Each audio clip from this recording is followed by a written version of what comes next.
Come on, girl. Let's see how you do. I'm going to make allowances, so I'm going to be aiming over.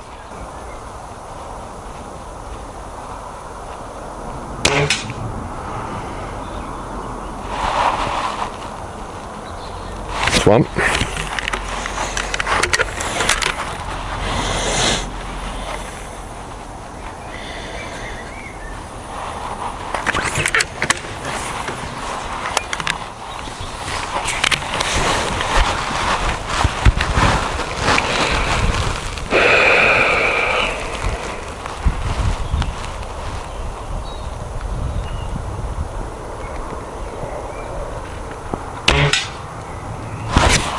Two.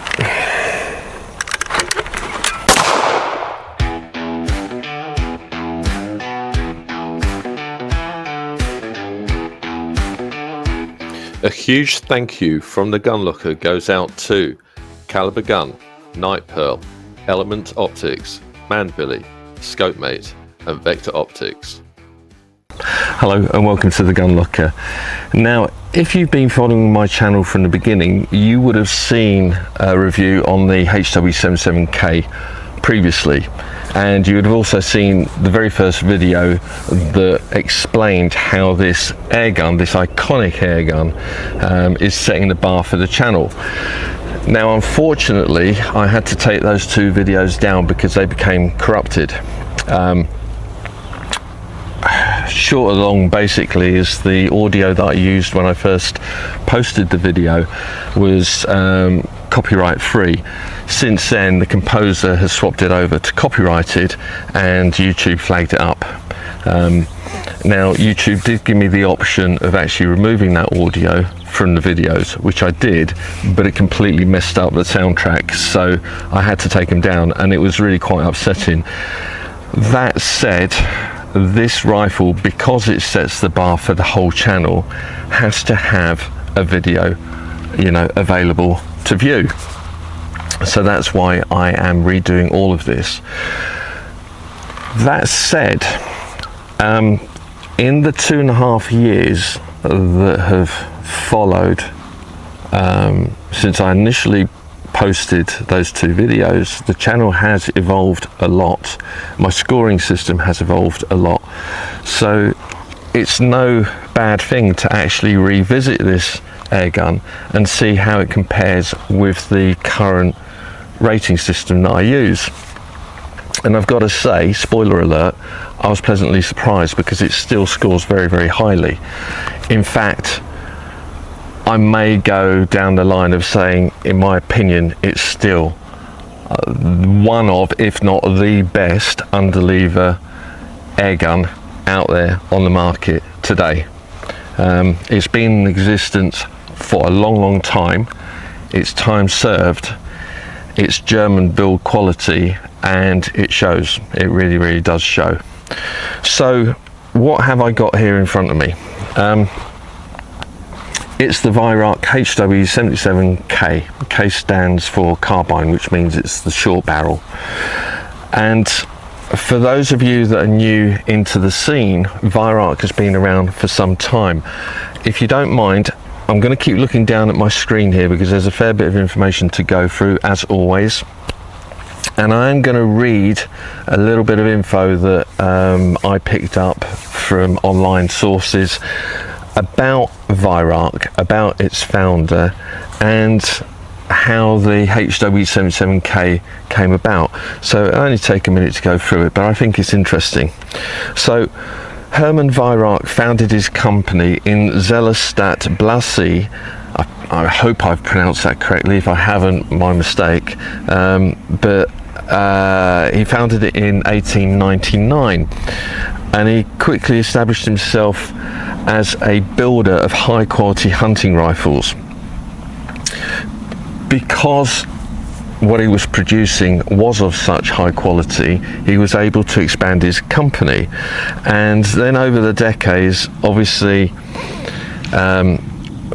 with what was going on in Europe as well, he had to kind of diversify a little bit, so he started building within his plant the likes of bicycle parts and door closers. You know, obviously there was a need for it at the time. After a new start in, now let me get this right, Melrichstadt in 1948, so we're talking after the Second World War, he started again with bicycle parts in order to get his business up and running, but thereafter, and within a fairly short space of time, was able to build air guns and small bore repeaters. So basically from there his company's just grown and grown and grown. But with regards to the air gun scene, the Weihrauch 77K, or the Weihrauch 77 itself, was officially launched in 1984, and it was a complete game changer, especially with regards to the competition scene, for the simple reason that it had a fixed barrel and an underlever, and it was extremely accurate. Now at the time, you know, the fabrication processes weren't as good as they are now. You have to understand that, you know. So with break barrels, there was always some movement in that joint, and as good as they could make it, whenever you break a barrel and you return it, after a while there's going to be some play, and as soon as you get that play, it affects the accuracy. When you have a fixed barrel, that's no longer the case. The only thing that you really have to worry about is how the air is compressed, and to ensure that that's consistent. And that's what Weihrauch did. You know, they came out with this amazing bit of kit. Now, since its launch in 1984, basically, although they've never actually, you know, given their series of air guns a version, those enthusiasts out there will say that actually the Weihrauch HW77K has now had 3 versions launched of it, of the original type, if you know what I'm trying to say. So the launch version, like I say, that came out officially in January 1984, and it had so in the back of the unit it had 2 holes for arrestor pins. It obviously came with the, so I say obviously, you've got the front sight and you had a rear sight as well. I've taken that rear sight off to allow for the scope here, but they were at the time fixed. And what else have we got here? Yeah, the cocking lever was retained by a sprung ball bearing that was part of the underlever catch. Or block, the catch block, should I say, here on the end. Now, the second version, which came out in October 1985, included an additional hole for another arrestor pin, so you could position your mounts further forward if you wanted to. The front open sight basically was made removable, so that if people felt it interfered with their optics, they could take that off. Personally, I've never seen the point, because for me, whatever optic I've put on this air rifle, it's never ever been interfered with via that front blade. So I just keep it on, and I prefer the look of it that way. There was also a new anti-bear trap feature introduced, so that when you cocked the air gun, the breech wouldn't slam shut and, you know, decapitate a digit. And then they brought in a 26mm compression tube, as opposed to the original 25mm compression tube, so slightly larger diameter. And then finally, version 3, although there's no official release date for this, the cocking lever now has basically a push button catch, and the underlever itself contains the ball bearing. So What I mean by that is if I take that off and I just open this up, you'll see that here, that's where the ball bearing's held. So they were basically the 3 different versions, and I guess one last finishing touch was the introduction of this special edition stock, the laminate stock, as opposed to the beech that it normally has. And I've got to say, the stock itself is absolutely stunning. It's probably one of the finest laminates that's out there. The density of the grain, it's just phenomenal. The quality of the build is absolutely stunning, but I'm going to go into that in a little bit more detail as I proceed with this review. So with regards to versions, what's it available in? Well, you've got this one here, which is the 77K. You've got the standard 77, which is the longer barrel. You've got the 77K special edition, which is what you have here in the forest green laminate stock, and you also have a standard 77 version in the forest green stock as well. As you can see, it's a traditional sporting rifle. Like I say, it's a spring piston underlever, so it's not gas ram. The frame is steel construction and it's one color, which is black. And with regards to calibers, it's available in .177, .22 and .25. It's also available in .2 as a special order. I believe actually that the .25 may be special order as well. So .177, .22 standard, .2 and .25 are non-standard. Let's talk a little bit about what we can see here. So with regards to the stock itself, you have from the back a nice rubber butt pad. You've got a butt stock which is ambidextrous. It has a Monte Carlo cheek piece on top, some fantastic checkering for the pistol grip, and the grip itself allows you to shoot either thumbs up, thumb to the side, or wrap around. I always prefer wrap around, it's just me. The fore end itself has got the Weihrauch logo etched into it in amongst the stippling. It's got a nice, I think it's called a Schnabel fore end shape, tapered, fits beautifully. What more can I say? It's absolutely stunning. I like it, obviously. You have a swivel sling stud at the back, which is detachable. You also have one that's on a slide on the underlever as well, so you can have a nice rifle strap if you'd like. And then going forward, if we start looking at the metalwork, so let's work from the muzzle end back. You have a removable blade.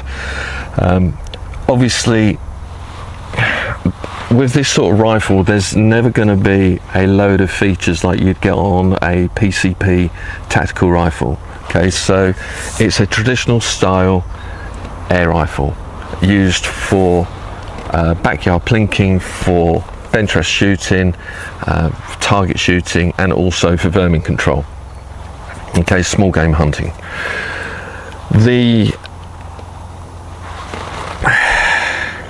I guess there's not really a lot more to say that I haven't already covered, but let's talk about this in a little bit more detail. So like I say, under the barrel you have a cocking lever.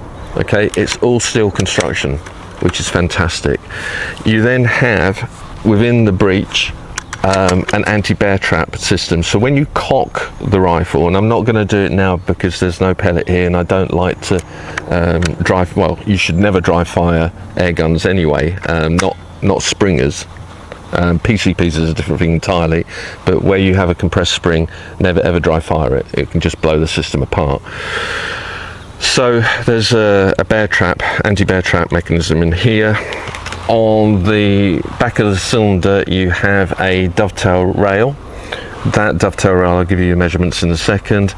The safety is at the back of the cylinder and it's push through a fair, and it's automatic, so as soon as you cock the air rifle, that safety comes on and you have to disengage that safety with each and every shot. And then at the business end, well, I say the business end, the important end of the air gun, the trigger, it's surrounded in a metal guard, but it's Weihrauch's legendary record two-stage adjustable trigger, fully adjustable trigger, and it is an absolute dream. I've had this for a while now. I bought it used, second-hand, in mint condition, should I say. There was not a mark on it, and there still isn't a mark on it because I like to respect my guns, and it just has no fault whatsoever. I've not played with that trigger at all. You just don't need to. It's absolutely perfect. What more can I tell you? Well, with regards to some stats, the airgun overall is 120 millimeters long, or 40.16 inches. The reach from the butt to the trigger is 363 millimeters, or 14.29 inches, and the rifle weighs in at 4.2 kilograms, or 9.26 pounds. That's without the optics and the mount. It's not lightweight, I'll tell you that now. It is heavy in comparison to a lot of air rifles out there, almost double the weight of some. However, with weight comes stability, and that's important if you want accuracy, in my mind. Makes it a little bit more challenging if you're out shooting all day and you're carrying this around. Excuse the blackbird, I'll say that again. It makes it a little bit more challenging if you're carrying the air gun around all day.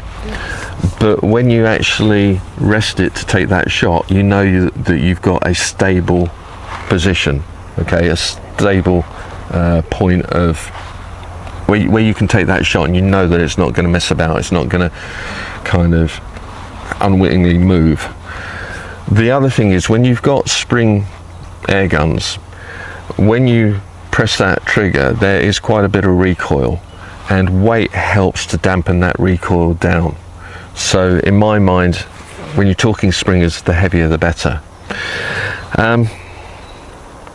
So I've already mentioned on the top of the cylinder we've got a dovetail rail. That dovetail rail is 220 millimeters long, or 8.66 inches. It's 11.11 millimeters wide, or 0.44 of an inch, and the offset from the top of the rail to the center of the barrel is 10.88 millimeters, or 0.43 of an inch. The barrel itself is produced by Weihrauch. It's button rifled. As you can see, it's not shrouded, and it has no threading at the end to accommodate a sound moderator, although you can get Weihrauch made moderators to kind of clamp on them. I've never used it, to be honest. Having a background of shooting rimfires and centerfires where they do really make a noise, I've never found air guns to be particularly loud in comparison to those. But I get where, if you're shooting rabbits, you know, you might get one shot off and then they're going to disappear. You'd be lucky to get that second shot off again until they come out. So yeah, sound moderators do have their place for sure. It's your choice. I think, to be fair, it'll probably knock down the decibels by sort of 14 decibels, which actually is quite a lot when you're talking about sound levels. But you know, do you really want it? It's entirely up to you, I guess.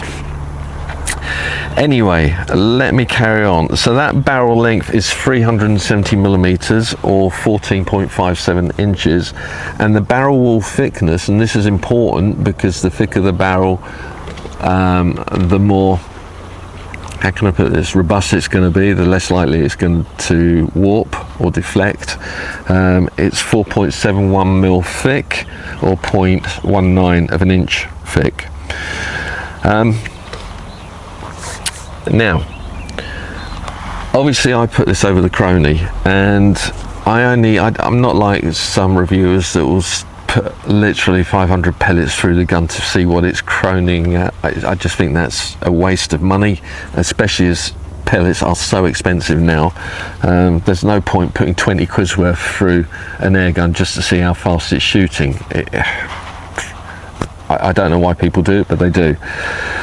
So the 5 shots that I put over the crony, they went from 593.4, 596.4, 592.3, 587.7, 589.2 feet per second. So an average of 591.8 feet per second, near enough 592.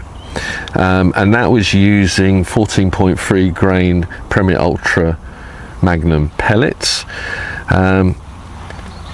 With regards to the overall spread over those 5 shots, 8.7 feet per second, that's not bad for a Springer. It really is not.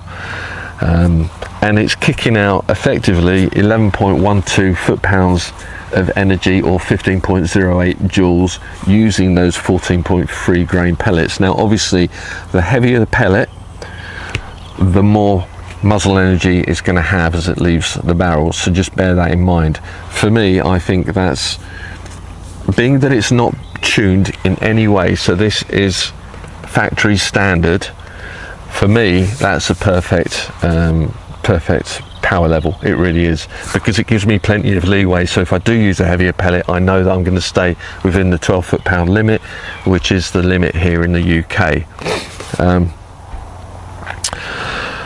I briefly mentioned noise when we were talking about the moderator. This is kicking out 98.2 decibels at the muzzle, so it does bark. And with regards to cost, well, I bought this, like I say, used but in excellent condition, for £375. That's without the optics or the mounts. £375. Bear that in mind, because we're talking about a top quality German engineered and manufactured air rifle, which will, if looked after, see you out and me out. I reckon, provided that I don't allow this to rust, it will last another 40-50 years and see me out easily, very, very easily. Okay, what I'm going to do now is basically show you some footage of me shooting this rifle outside. I'm going to do a pellet test and an accuracy test. Yeah, I'm not going to give too much away, but I'm really, really pleased with the results. Although I did bottle it, but I'll let you watch that to find out, and then I'll catch you back here afterwards. Well, I'll tell you what, I don't know how many times I've started this video, but I just looked over my shoulder and there are 2 dogs on my land that have come from absolutely nowhere, a black lab and a spaniel. Obviously we've got some idiot that's walking across the fields that hasn't got the dogs on the lead. Typical.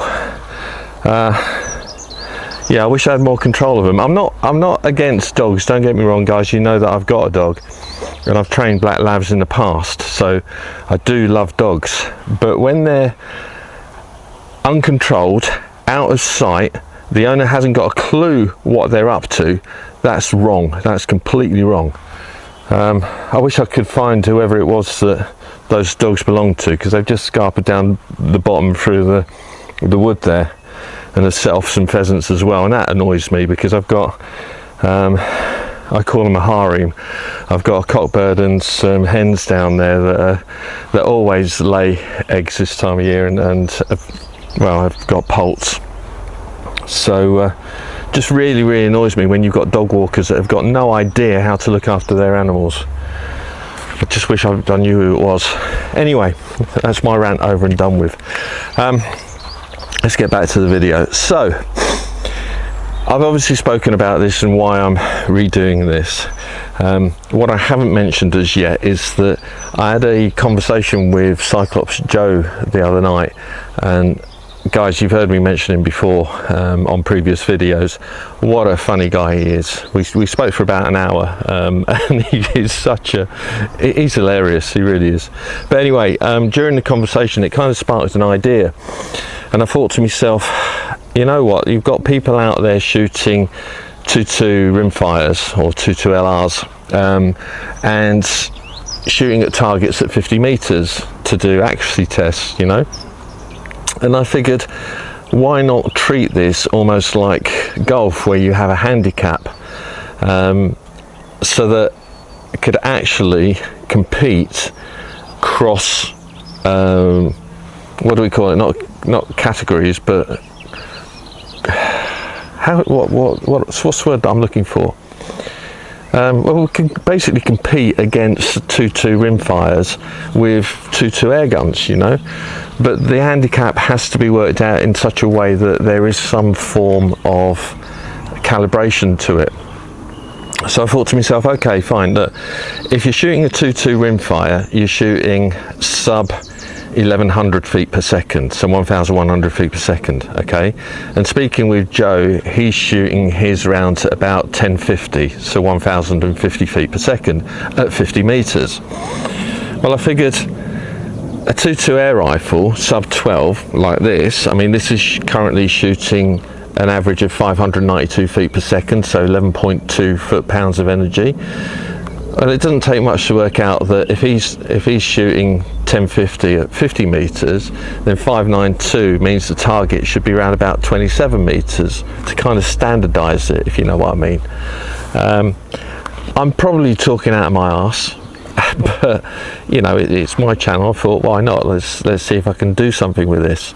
So that's what I'm going to do.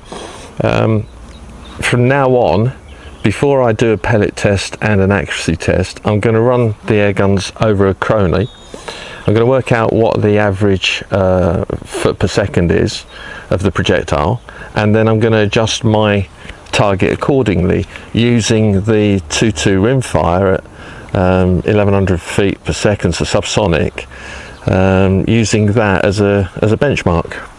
And then who knows, you know, in the future we can probably compete. So that's what I'm doing. With regards to the pellet test, and the accuracy test, of course, I know roughly what this likes because obviously I've been shooting it. So it's not that I don't know the rifle, I do. But I haven't shot it for some time. I've been doing a lot of PCP work, and one air rifle in particular, which I will be showing you guys shortly.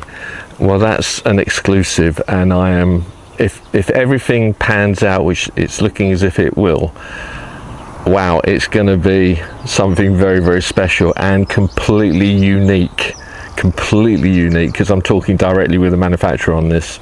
So and I've got the rifle already. I just need to make some tweaks, but it's proving already to be an absolute laser beam. Anyway, that aside, yeah, pellet test. So I've got 10 different types of pellets. I've got a target set down there at 27 meters.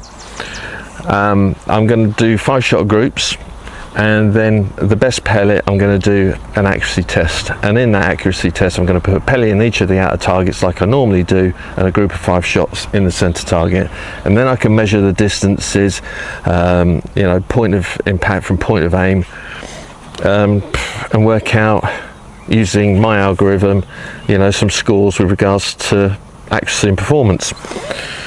Right, enough waffle.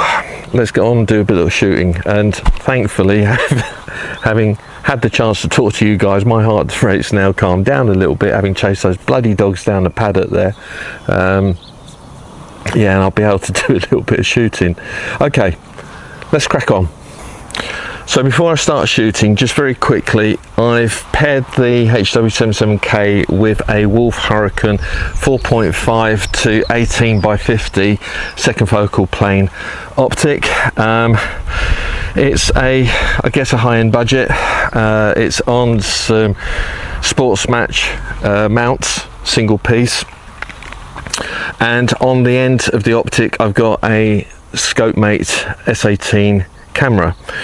Now, I've been having a few issues with the camera, so if the image isn't perfectly clear or focused properly, bear with me on that. It seems that if I adjust the parallax on the optic to suit my eye, it takes it slightly out of focus with the camera. So I've tried to adjust the focus via a camera via an app, and the parallax is a little bit off for me, but hey, I'm just trying to get you some footage.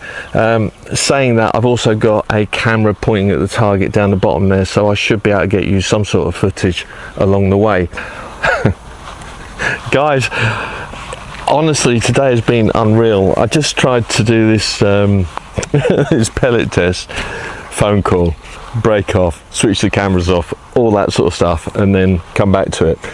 Right, okay, let's start the pellet test. Air Arms Diabolo fields, 16 grains.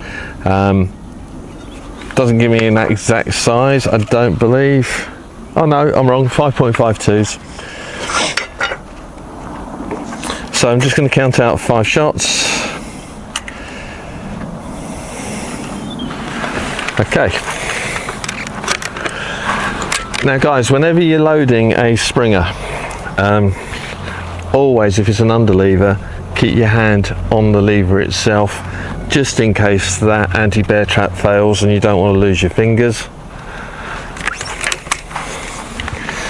Safety's at the back of this, which is a push through, and what we're going to go for is the top left hand target. Let's see if I can hit anything. Camera's recording. Looks like that camera's recording as well, we're all good.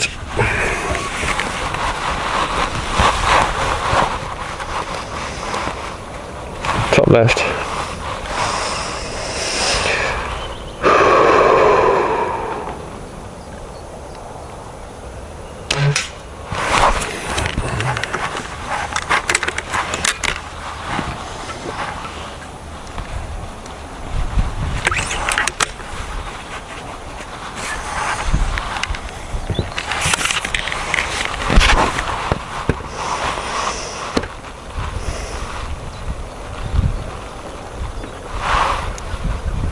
Just let that wind die down a little bit.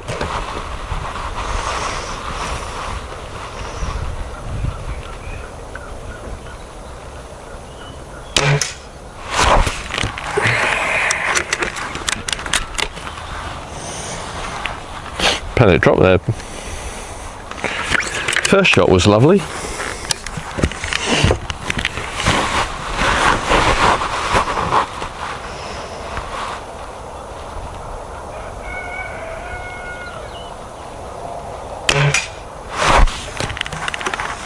That wasn't bad either.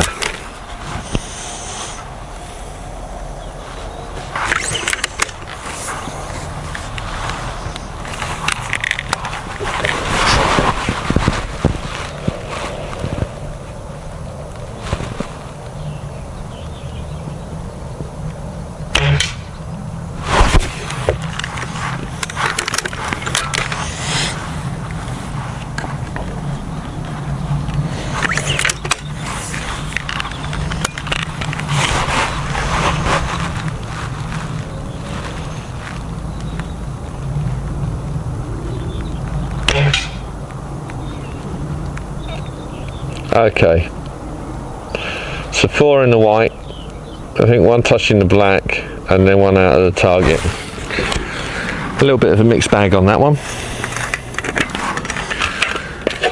Let's go for the JSB Match Diabolo Exacts. These are 15.89 grain. Cradle my gun.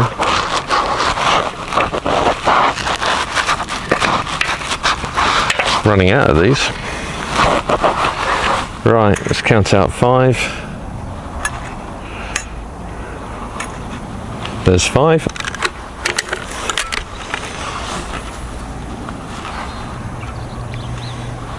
That one's got messed up skirt.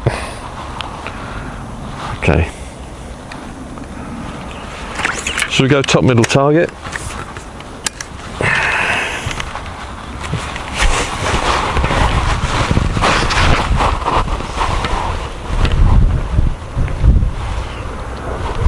Tell you what, that breeze is pleasant.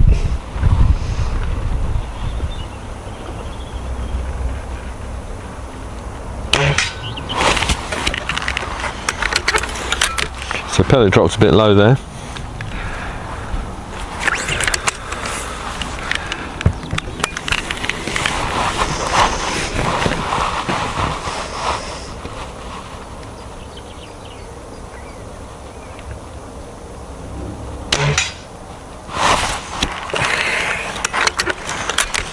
That's too touching.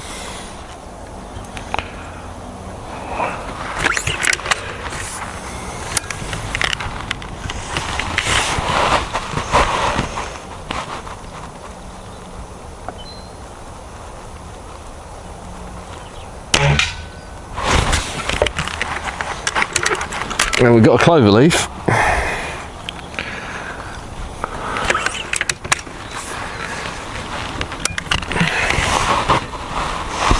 Remember guys, this isn't exactly going for the bull, it's the group size that I'm concerned about.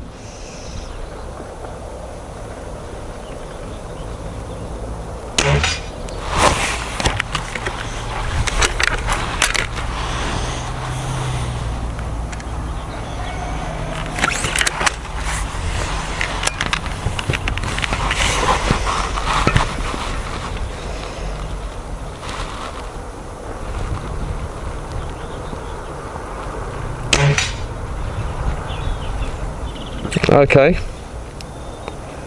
that's a reasonable group.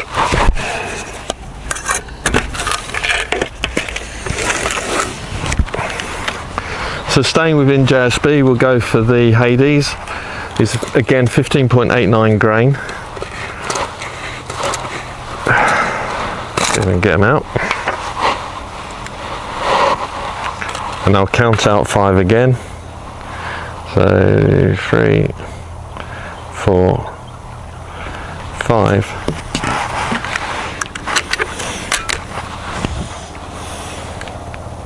We'll go top left hand target.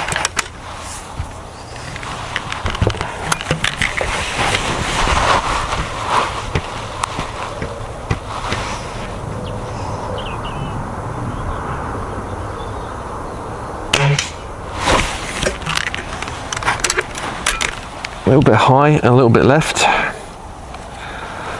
And let's see if it groups.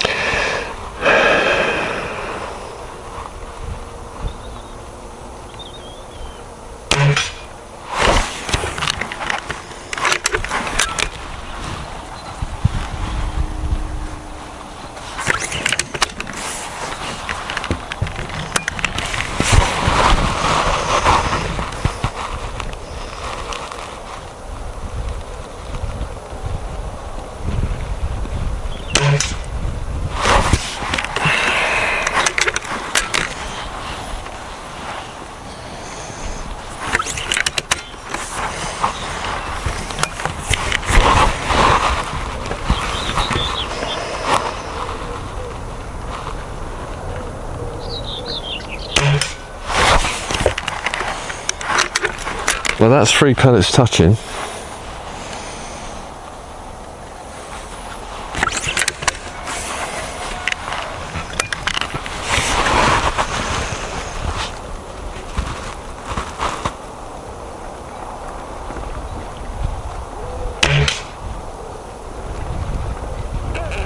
Okay, I think that's 4 pellets touching there. I might be mistaken. Right, so let's go for cheap and cheerful Victory shocks. These are 5.5s, these are 14.6 grain. And we'll go middle left.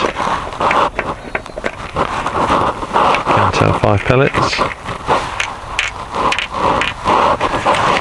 Yep, 5.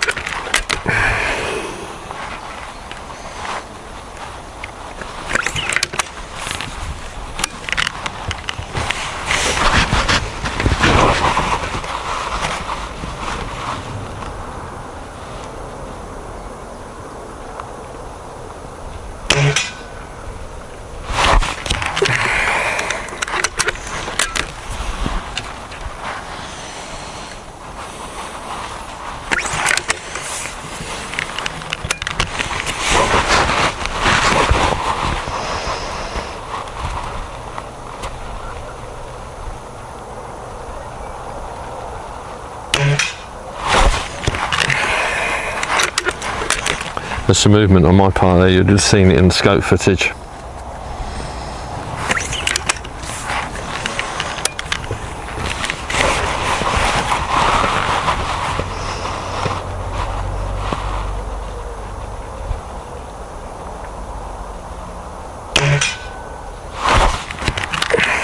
But not too bad for a cheap and cheerful pellet.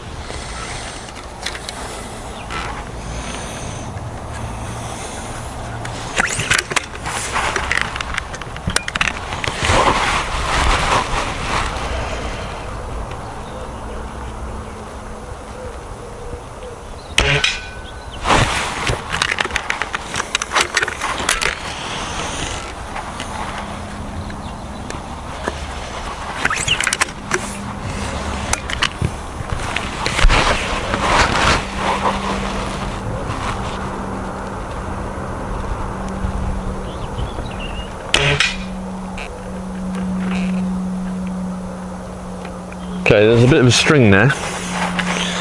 4 of them on top of each other. I mean vertically up, one slightly off.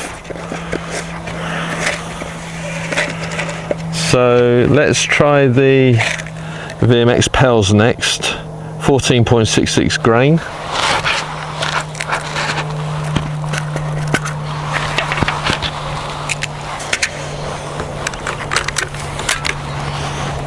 And if there's space, we'll go into the centre target, but I'll have a look. There's one in there, 2, 3, 4, 5.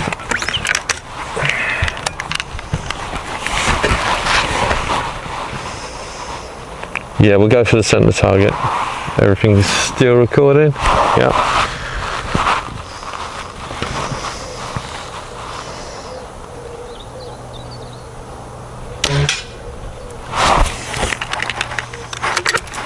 Not sure where that one's gone. Guess we'll find out soon enough.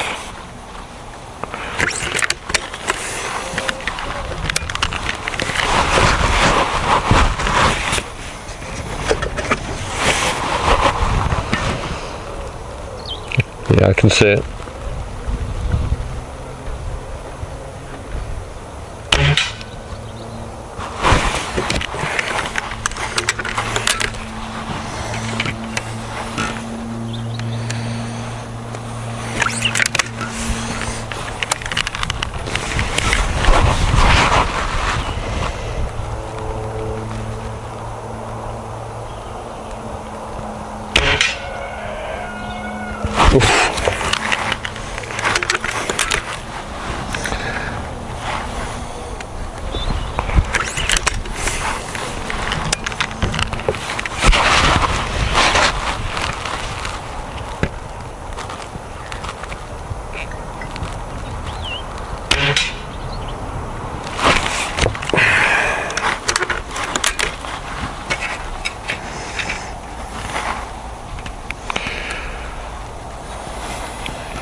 Okay,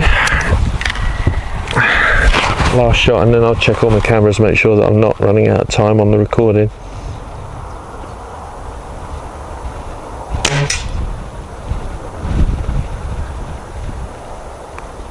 Okay, I'm just going to stop the recording there for the time being, so I want to make sure that I don't run out of time, so I don't lose any footage. Gives me a chance to have a look at the targets very quickly as well, and then we'll carry on with the next 5. Okay, I have to admit, I've just had a look at the targets close up. Except for the occasional find, there's not many. It's grouping not too bad at all. I'm not shooting my best, I know that, because I can feel myself moving, but it's still, they're not bad. They're not bad. So, oops, my apologies. Next up, we've got the Crosman Ultra Magnums, 14.3 grain. Not sure how these are going to perform. We'll give it a go. So, which target should we go? I'll load her up and I'll choose a target in a second. Camera down there is on. Everything seems to be working quite nicely with regards to audio so far. This camera's on. Okay, let's pick a target. So what have we got? Well, centre right, it's looking fairly clear. We'll go for that one.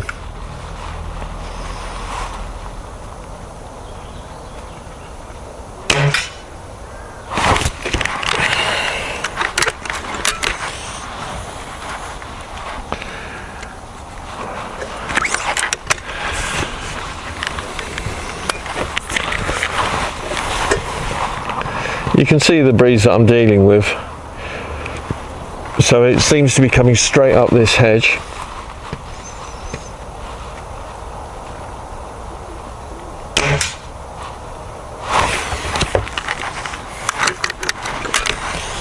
But it's so welcome because it's a very hot day today. Well, it feels very hot at least. It's lovely, it's absolutely gorgeous.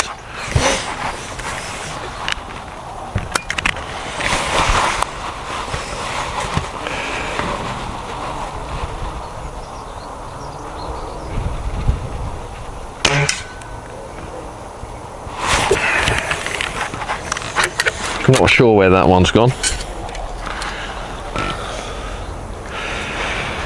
It seems the rifle's preferring the slightly heavier pellet.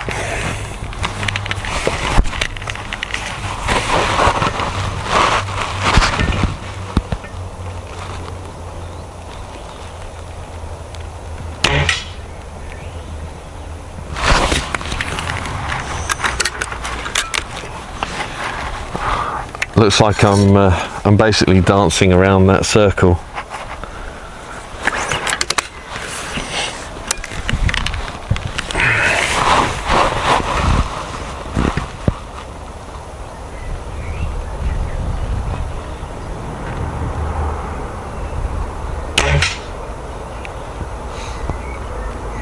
Yeah. So there's no group to talk about with that one at all. All right, next up, what are we going for? So that's that. Let's try the Bisley long range golds. Don't know what grains these are.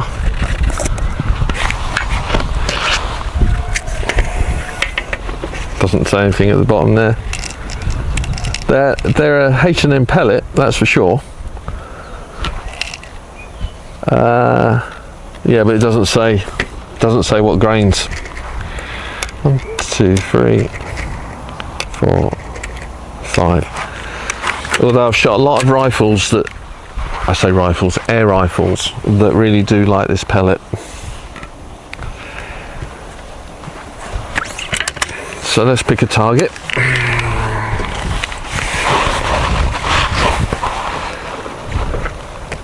Okay, let's go bottom left.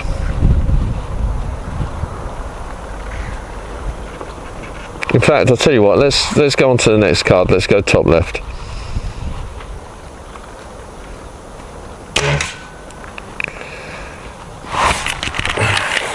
No idea where that one went. I did see something ricochet off the target though. Let's try again.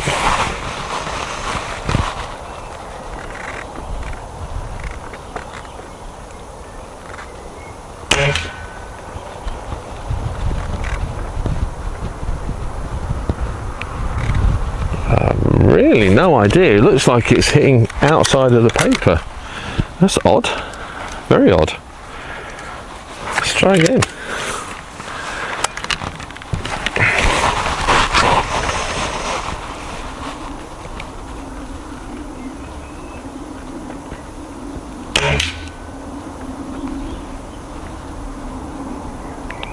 Okay, so it looks like we're shooting high and to the left.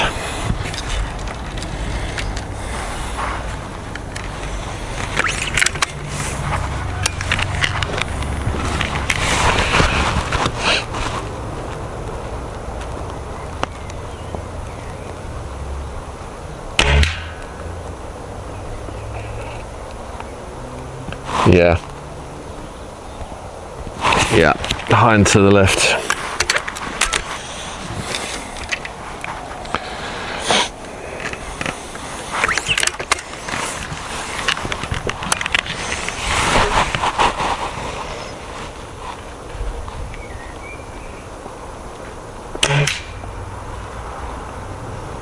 Wow, that hit the magnet that was holding the card. Okay, so I can't tell whether that grouped or not because it was off the card. It seemed fairly close.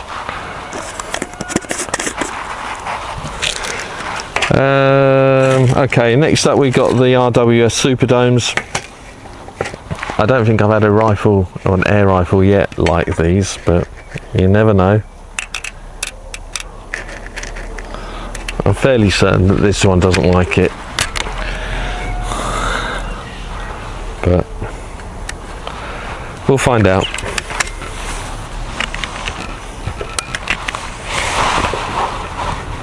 Okay, so top middle.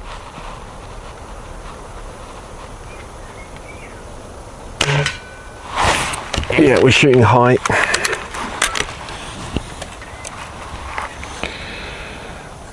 Obviously a much lighter pellet.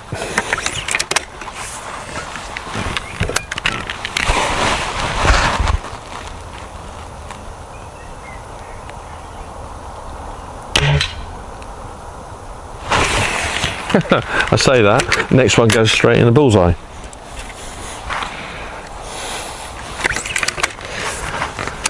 We can do that again, that'd be nice.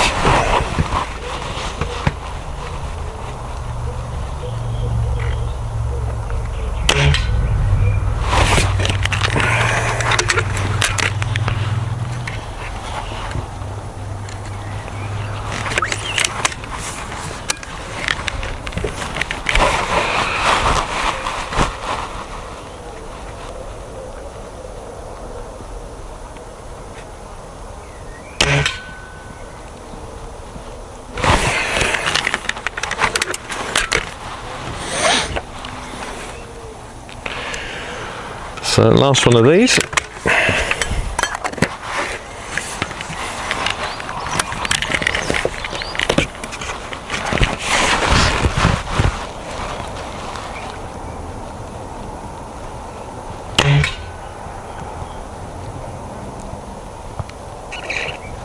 Okay.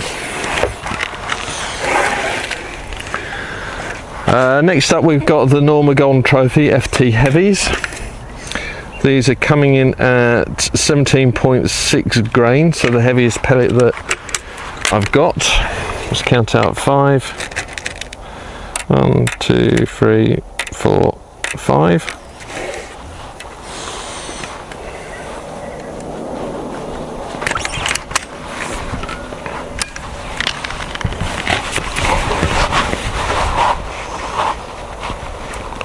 I think what I'm going to do with these is I'm going to go for the center target because I'm not sure where it's going to drop.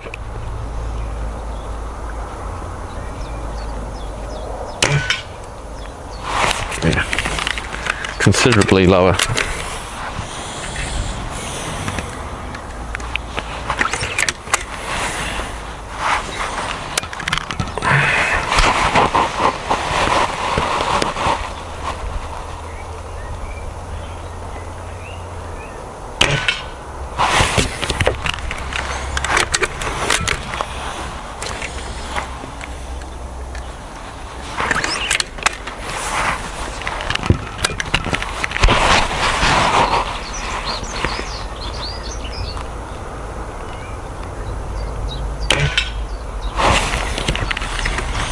Can hear it trying to force that pellet out of the barrel.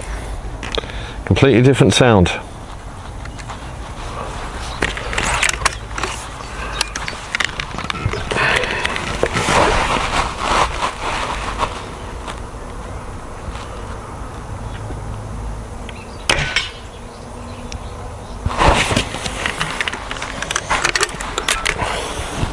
Okay, last one.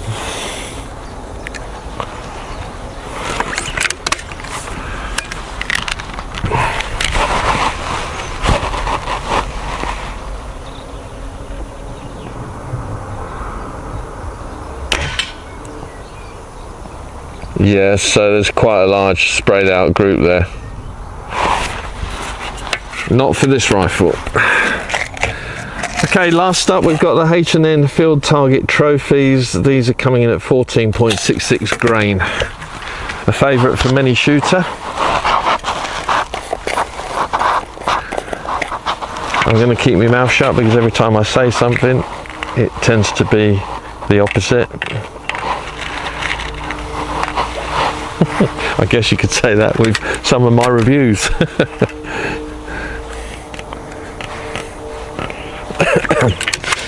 All right, let's go centre left.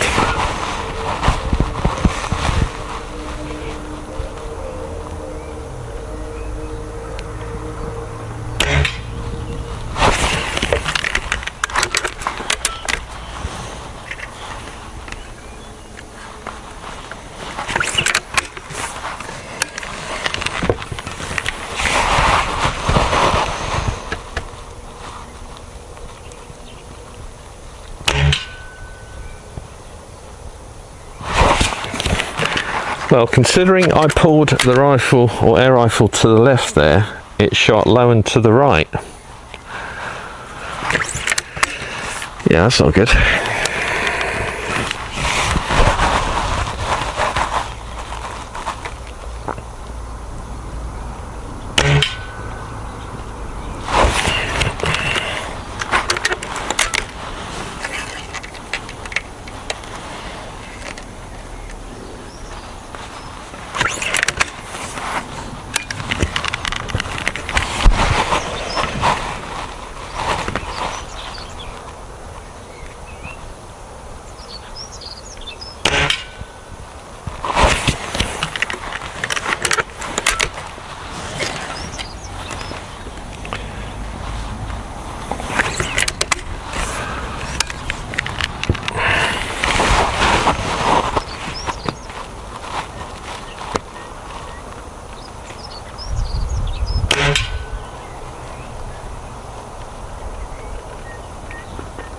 Okay.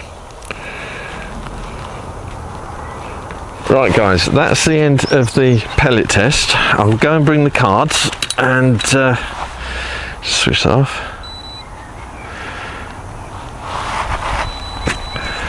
We'll see how we've done. Okay, so looking at these two cards, I'm going to ignore the second one straight away. I mean, you'll see it better there. The first set of pellets, which were the Bisley LRGs, were shooting all around this area. It didn't actually spray out too far. They kind of stayed within an inch group, but I'm going to ignore these. The Norma Golden Trophy FTs, probably them and the Crosman Ultra Magnums performed about the same.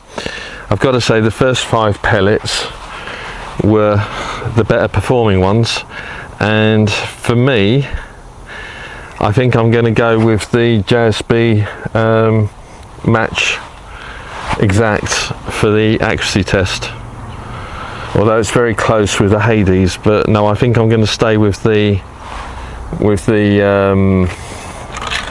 exact. Okay, that's what we're going to use for the accuracy test. Okay, so what I'm going to do with this accuracy test, basically, let me just switch this camera on, make sure that I've got that running.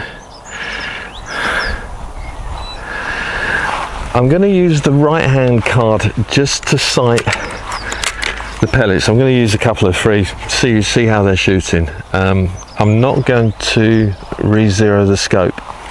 I'll make allowances once I know exactly where the pellet's dropping. Now, on the previous card, I was aiming at obviously the center. Sorry, I was aiming at the center of the target here, and it was dropping into this area. So I'll try the right hand card, see if it's doing exactly the same, and if that's the case, what I'll do is I'll get a mean on the scope, and I'll make an allowance. All right, so it's already in. Yeah, let's see where she's shooting. This right hand piece of paper, camera's recording. Yeah. I'm going to aim dead center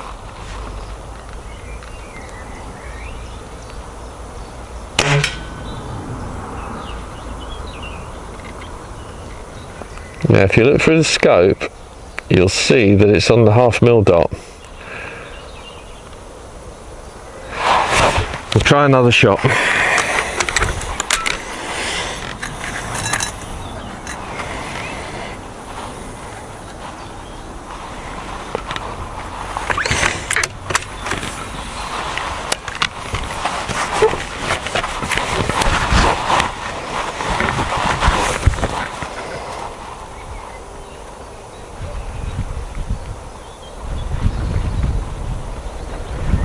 Going to let that wind die down a little bit.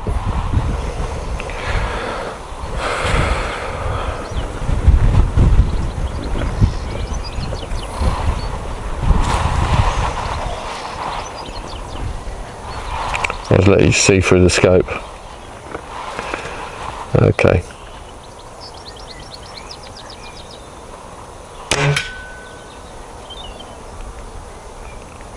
Alright, so I pulled that. Okay, let's go for the accuracy test. So I'm going to put a pellet in each of the 4 corners and then a group of 5 in the centre target. Come on girl, let's see how you do. I'm going to make allowances, so I'm going to be aiming over.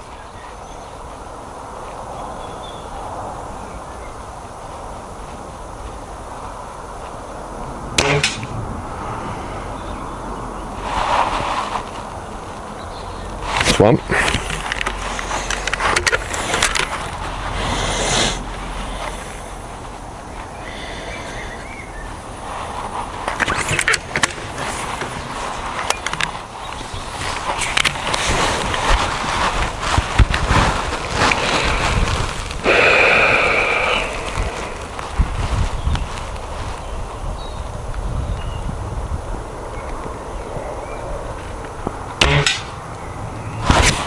Two.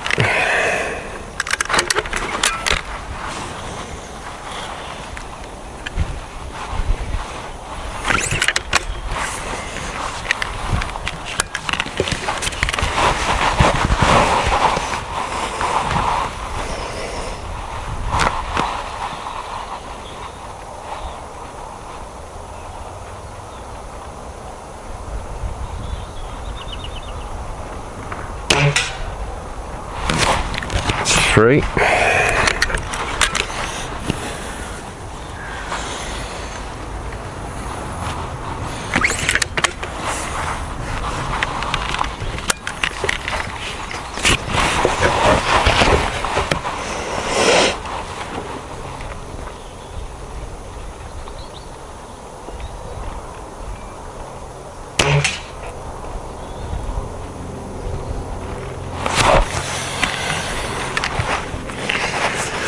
Now guys, now I'm beginning to bottle it a little bit, because if I'm correct, I think I've hit the bull on each of those 4 shots. I believe I have.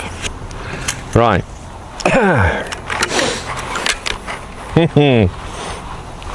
Now this is where it all goes tits up.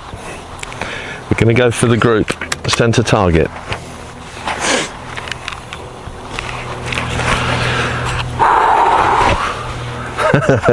Nerves. It's crazy because it's only a blooming Springer.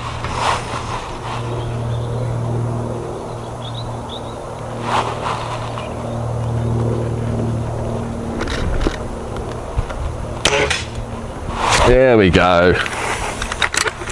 Had to happen.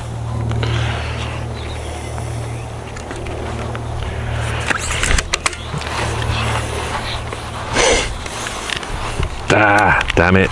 Right. See if I can redeem myself.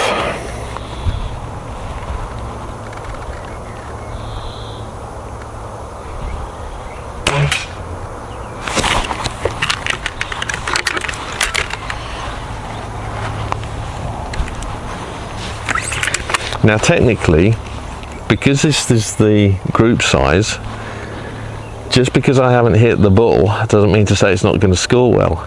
If they all group together, then I still have a chance of a decent score. If that group starts to open up, then it's going to be a bit of a problem. So it's in the hands of the gods.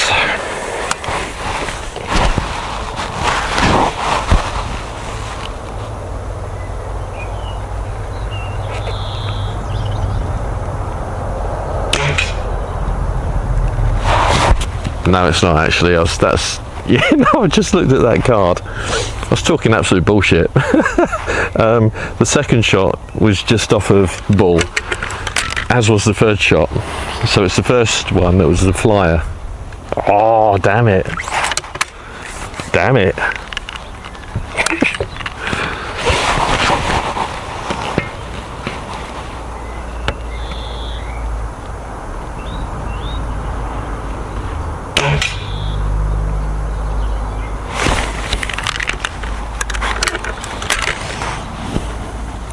Okay, last one.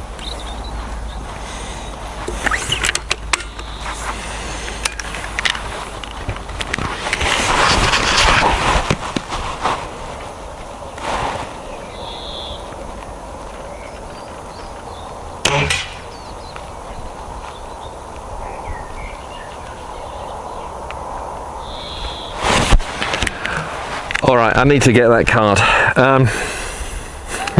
I'll reserve judgment. I think it's pretty good, but we'll have a look. We'll have a look. All right, let me switch this off. Okay, I'm pleased with this. I am. You know that we got some wind coming up here. I'm going to use that as an excuse, but I also know that I bottled it on a couple of shots. That's for sure. I can feel myself bouncing, so there's no excuse. It comes down to me, and I don't think it's fair, really, that I should blame the rifle for that.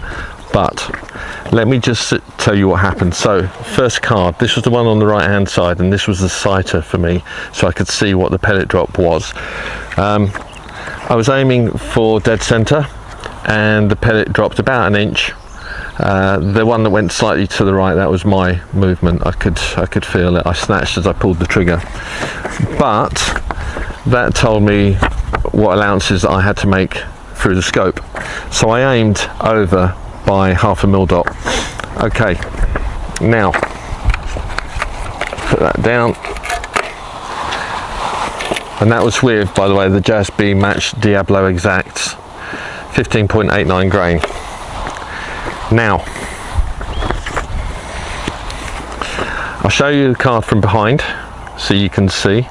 Okay, you've got a shot in each of the corner targets, and then you've got the group in the center. Every one, oops, I'm stuck to the paper now. Every one of the outer shots hit bull. Every one of them. And to be fair, that's pretty damn good for me. I'm really pleased with that. Here's where it went a little bit awry. I started messing about. I was talking to you, I said that I lost my bottle a little bit, and that was the first shot of the group. Then we had 3 together, and then I pulled that one as well. So I'm really pleased with this card. Now there'll be lots of people out there saying that, you know, I should shoot with the forend resting on my hand, the hand then on whatever it is that I'm using as a rest. You know, if that suits you, then fine. You know, you do that, because obviously you're happy doing that. For me, I've shot this same way for 40 odd years, and I'm not a competition shooter. I just do it because I enjoy it, and it suits me. Okay, I've used this rifle for vermin control as well, and it has always cleanly dispatched the vermin. So, you know, I'm happy with the way that I shoot. If you've got any objection to that, or if you've got an opinion, then, you know, put the comment down below by all means, but keep it clean. Don't be offensive, because at the end of the day I can easily delete you, so there's no point doing that. Okay, you want to give some advice, but in all honesty, it will probably fall on deaf ears. However, it may help, and deaf ears being my deaf ears, but it may help others. So, you know, don't be frightened to give sort of constructive feedback. What else can I say? I'm happy. I'm not shooting my best. That's a fact. I'm just not. But at the end of the day, that's still more than adequate, I think. Closest to the bull, what are we looking at? From centre to centre, 2 mil at 27 meters. That's not bad, not bad at all. That group has splayed out a little bit, which means to say that obviously it's bigger than an inch, way bigger than I was hoping it to be, but 2 of those shots are my fault, no two ways about it. They are a bit annoying really, but it's always the way when I shoot such a decent card. You know, when it comes to the group test, I always mess them up. But hey, you guys will make of it what you will. All right, so let's get back inside the studio. We'll have a chat there and finish it off, and I'll rate the rifle. Okay, so that was me shooting the rifle outside. Beautiful conditions. So nice, in fact, that I got sunburnt. I didn't even realise that I had. So yeah, I'm out here again today, but this time I've got plenty of suntan lotion on me, making sure that I don't get any more burnt. And I did say that I was going to go inside, but hey, it's so beautiful out here. You know, let's make the most of it. All right, okay. With regards to rating the rifle, you've seen my videos. If you're new to the channel, what I basically do is talk about design and build, and then I go on to grading, accuracy and performance. I like to do this. Now, there's a lot of people out there that just say it's waffle, okay? But for me, a review should give you something that you can work to, that you can rely on, okay? I'm not just going to turn around and say it's a pretty gun, it shoots well, fantastic, because I'm independent. I'm not tied into any shop, so I am not trying to sell this airgun to you, or the optics or anything else like that. I'm just not. I'm giving you an honest review. Now, you can either take that for what it is, or you can say, 2 fingers up, goodbye, had enough. But there are people out there that are reviewing air guns, and bear in mind that they are attached to dealerships, so they are trying to sell that product, and that's always going to skew the review in my mind, okay? That said, under design and build, I cover things like aesthetics, build quality, features and fit, safety, and I think the best thing to do is just crack into it. So aesthetics, how do I rate this out of 5 stars? Well, I think you guys already know what I'm going to say. For me, it's 5 out of 5. I just think it's a stunning looking airgun. I've had it, as I say, for a few years now. I'm not going to change it. I have no intention of selling it whatsoever. And every time I get it out of the gun cabinet and I shoot it, it always brings a smile to my face. Although sometimes I've got to say, I will shoot it after I've shot a PCP, and it is a completely different discipline. So it really does hone your skills, and it brings that focus, that concentration back into shooting, whereas PCPs can be quite easy, in all honesty, because there's no recoil to worry about. There's, you know, the guns don't necessarily have a character, whereas Springers do. And the more you shoot a Springer, the more you understand how it works. And with regards to how you hold a Springer, now you're going to have guys out there that will turn around and say, you've got to rest it on your hand, and then that hand can be rested on whatever, because the rifle needs to be able to move. Well, if you've got an artillery hold, all an artillery hold is a loose hold. So whether you put your hand under the forend or you rest it on something that's soft, it makes no odds, so long as the air gun is able to move, because it has to recoil. Okay, if you try and restrict that recoil, it's just not going to perform properly. And then it's having a consistent hold, so you're doing the same thing over and over again. It's very hold sensitive, Springers always are, and if, as you'll see in that, or probably noted in that footage, heartbeat plays a massive part. If you can calm your heartbeat down and you're absolutely still motionless, you'll shoot a Springer well. If your heartbeat races and you have got some movement in that gun, it's gonna affect, obviously, point of impact. That's something to bear in mind. So they are extremely hold sensitive, but in saying that, they're very, very good for honing skills and for learning how to shoot air guns, whereas PCPs don't have that. You know, they're very kind of, you can clamp them into a bench rest and just basically pull the trigger, and that's all you have to do once it's sighted in. For me, that's not shooting, because if you go out in the field, you're not going to take a bench with you, you're not going to take a clamp with you, you're going to be shooting offhand or sat down or resting on something. That's where shooting is for me, not necessarily just being sat on a bench, okay, and pulling that trigger. You know, we all have our different kind of ways and what we prefer, and that's mine. I'm not taking anything away from bench rest shooters, and in fact I'm going to go up against one shortly, so it should be fun. But yeah, each to their own. Anyway, how do I grade this air rifle for aesthetics? For me, it's a straight 5 out of 5. I love the look of it, I love the gun. It's a personal opinion. You may hate the look of it, that's entirely up to you, okay? But for me, it's a 5 out of 5.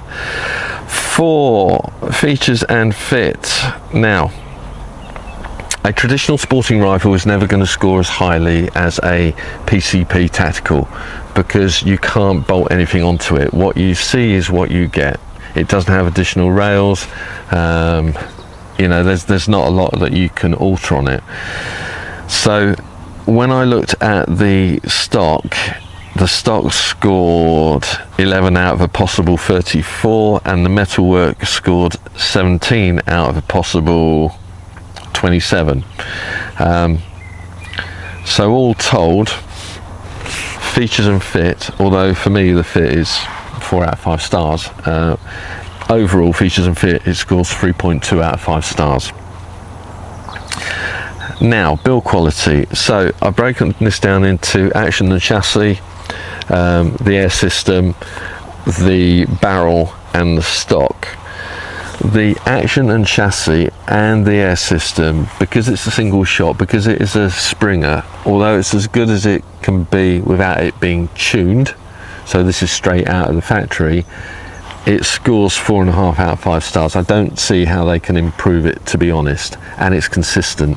To have a spread of 8.7 feet per second on a Springer is brilliant, you know, and it will do that all day long. It really will. With regards to the barrel, that barrel is just perfect. It can only score 5 out of 5. And with regards to the stock, I've already mentioned it, you can see it's beautiful, it's stunning, again 5 out of 5. So all told, for build quality, the air rifle is scoring 4.8 out of 5 stars. And then within this section, lastly, the safety. So the safety is an automatic safety, and for those of you that have followed my channel, I always believe that air rifles, any sort of rifles, should have an automatic safety. Now, there'll be those competition shooters out there that will say no, because they're on a bench rest and they're only shooting at a target in the same place. Okay, fine, that's fine. But if you're walking around with a gun, you need to know that that safety is on, and it's only disengaged when you're pointing at the target and you want to release that shot. If it's not automatic, you can be walking around with a loaded gun and somebody can get shot, or you can trip up and that gun can discharge. That's the issue. And for most people, I would say 99.99% of the population will never have an instance where that will happen. Okay, and they've got the privilege of being able to say, well, it's never happened to me, so it's not going to happen. But accidents do occur, and I've seen a good friend of mine get shot, not with an air gun, but with a shotgun, and it put 7 pellets in his chest. So he was blowing bubbles, you know, he was airlifted out, and that's a frightening place to be at the time. So all I can say is that safeties, for me, they should be automatic, and you do get in the hang of, you know, as soon as you cock this air gun, safety comes on, you're on target, disengage the safety, you pull the trigger, it's fine. You get it in your head. Swapping from a PCP, which isn't automatic, to something that is automatic takes a little bit of adjustment. You know, granted, it does, but it's not a bad thing. It really isn't, and it teaches you to be safe with the air rifle.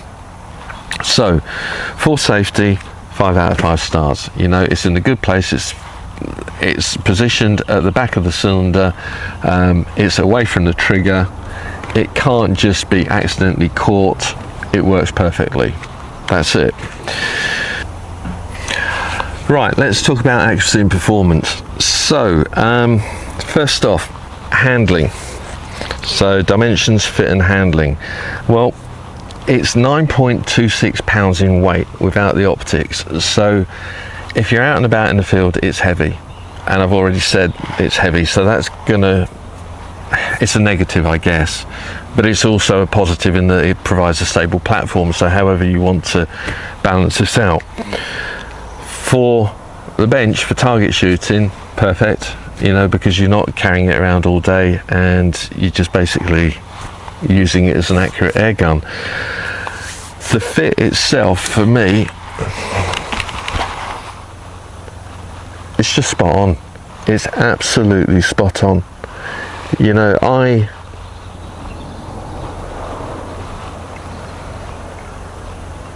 just find it perfectly balanced. Sits in the shoulder really nicely. Cheek piece, perfect height. As soon as I put my cheek on the cheek piece itself, my eye alignment with the optic is spot on. I don't have to move my head around. I'm just straight in. So fit is as good as it gets. However, because of its weight, which out on the field, like I say, can be a detriment, it's scoring 3.7 out of 5 stars. Loading, well, it's flawless. However, it's only a single shot, and you always have to be careful when you load a spring gun that, you know, this sleeve doesn't shoot forward. So you're relying on mechanism, and you're also relying on the fact that you need to hold that underlever, so it takes a little bit more work. Being a single shot, you have to cock it after every shot, as opposed to having a magazine where you know, you've got that ability to just shoot and shoot and shoot and shoot. So from that perspective, it won't score highly. But the indexing, you know, because you're putting the pellet straight into the breech, there's no issue with indexing. There never will be. So overall, 3.3 out of 5 stars, and there's not a lot more I can say on that one. Now here comes the fun part. So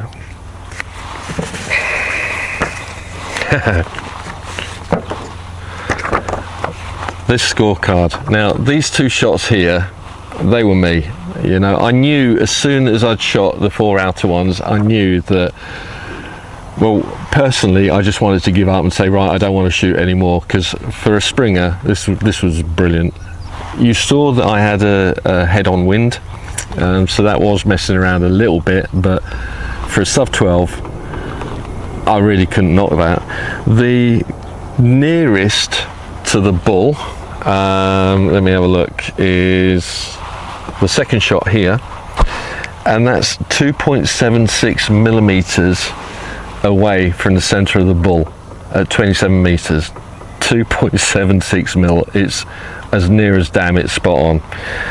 The furthest from the bull, which I believe is this one here, is it that one? No, my mistake, that was the last of the 4 shots, is 5.42 millimeters away from the center of the bull. 27 meters, guys, okay? And you would have heard my explanation why I'm shooting at 27 meters. You know, I'm not going to go over that again. But the group, I let the air gun down. I've got three pellets that, you know, are decent, are really decent, and then 2 that are flyers.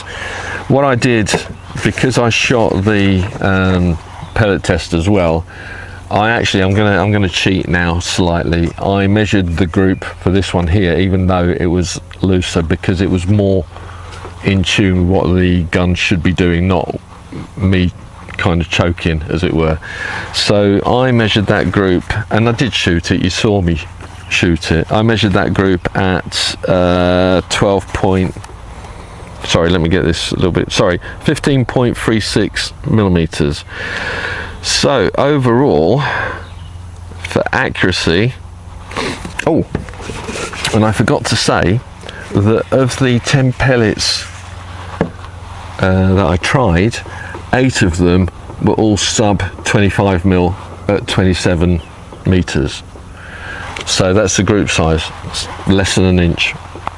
So is it pellet fussy? No, it definitely prefers some pellets over others. It likes the Czech pellets, you know, the Air Arms, the JSBs, it definitely likes them. Not so keen on the H&Ns. Yeah, it's just, it is what it is. You'll find a pellet that suits your air gun, and every air gun's different. But this one, I guess, depending on what you're after, you've got quite a selection there which you can fine-tune your air gun to. But for pellet and accuracy test, it scores 4.3 out of 5 stars. The trigger, the legendary record trigger, is 5 out of 5. I'm not going to mess about with that. It works. It's not, you know, it's not a blade on post, you know, but it is just, it's everything you want it to be. Absolutely just flawless, and you know exactly when it's going to release each and every time. So for me, that's 5 out of 5. Power levels. At 11.12 foot-pound using 14.3 grain pellet, knowing that if I was to up that to a 16 grain pellet, I'm still going to be within the sub 12 foot-pound level. For me, it is spot on. You can't get any, well, you can get better, but for a rifle that is standard factory issue, no messing about, no tuning, there's nothing added to it, you know, I've not put a special spring in it or anything like that, I've not lined it. It's coming out of 4.5 out of 5 stars. So again, if you're coming into this scene and you're looking for a good air gun to start your sporting career off with, your shooting career off with, you couldn't get much better than this. You really couldn't. And I'm going to upset a few people out there when I say this, but I still think that this is better than the TX200 by all means. And the reason why I say that is because it's the original. The TX200 came in afterwards, and it was, in my mind, a copy, and it's still a copy. Yes, they might have modified it, you know, and made it their own, but it's still not a Weihrauch. It never will be a Weihrauch. It's an Air Arms, and I hate to say it, but yeah, maybe I'm biased and I'm going to upset a lot of people, but hey, I can do that. It's my opinion. Noise levels, well, this is where it lets it down. It only scores 2 out of 5 stars because it barks. You know, I've already said it's kicking out over 98 decibels, so it is quite loud. And then with regards to, finally, value for money, well, like I say, I paid £375 for a near perfect air gun. These retail round about the £600 to £700 mark here in the UK as new. £375, you know, there isn't a mark on it, and I'm not sure how old this air gun is, to be honest. It's obviously, well, I've no idea. I really haven't got an idea. I guess I could find out what the serial number is and look it up, but it serves me very, very well. Yeah, £375. Now, if you put a optic on there, this is only a Wolf Hurricane, so we're not talking a high-end optic at all. You know, this is sub £200. The mounts, they can be quite expensive as well. But if you were to say that you added an additional £170 for optics and mounts on a Springer as your first gun, then that brings this in at, what am I saying here, £545. And with these results, guys, when you compare the two, when you put it into the system, it's actually kicking out a score of 4.3 for value for money, which, what more do you want? Really, what more do you want? So if I'm to add up all the scores, combine them, overall the Weihrauch HW77K scores 4.1 out of 5 stars. And if I remember rightly, when I first released the review, that score was pretty similar to what it was then. So even though the channel has evolved and the rating system has evolved as well to suit, yeah, it's still falling in line. And does it set the bar? I believe it does. It still does. It's for quality, for so many different reasons. It does set the bar, and I'm happy to keep it there, and I'm happy that it's back on the channel. Well guys, that's the end of this review. I hope you've enjoyed it. I know that I waffle, my apologies, but that's who I am. Obviously, if you're new to the channel and you haven't already done so, please subscribe. It does help. Share it amongst your friends and family. Hit that notification bell, because then you'll be updated and informed as to when a new review come out. And I have got more coming out. So I know this is a re-review of an air rifle that I already have, but I've got 2 more PCPs hanging about, and I've got two Springers that are hanging about waiting for reviews as well, and they will be coming out shortly. One of those PCPs is going to be, I want to say, a world exclusive, because it is a one of a kind. It really is. When you first see it, you'll think, no, that's been around for a while, but it hasn't been in this configuration, so that's one to look out for. And yeah, I'll let you know when that's coming out. But guys, as always, if you're out there shooting, please look after yourself, look after the people around you, look after your permissions, and make sure that your projectile stays within your permission, otherwise you're breaking the law. Okay, you're an ambassador for the sport, so if you mess about, not only does it bode you not well and you're going to get into trouble, but it reflects badly on every one of us. All right guys, look, that's it. Till the next one, take care. Bye bye.